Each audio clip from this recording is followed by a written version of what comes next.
ঈসা আলাইহিস সালাম এর আলোচনা করতে গেলে তার মা ও নানির আলোচনা আগেই করে নিতে হয়, কারণ তাদের ঘটনাবলীর সাথে ঈসার জীবনের গভীর যোগসূত্র রয়েছে।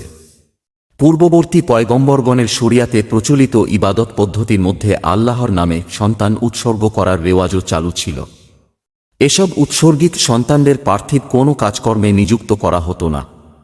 এ পদ্ধতি অনুযায়ী ঈসার নানি অর্থাৎ ইমরানের স্ত্রী নিজের গর্ভস্থ সন্তান সম্পর্কে মানত করলেন যে তাকে বিশেষভাবে আল্লাহর ঘর বায়তুল মুকদ্দাসের খিদমতে নিয়োজিত করা হবে।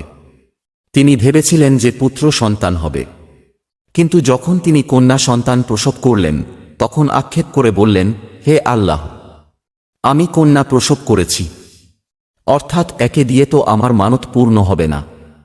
কিন্তু আল্লাহর ইচ্ছা ছিল অন্যরূপ। তিনি উক্ত কন্যাকেই কবুল করে নেন।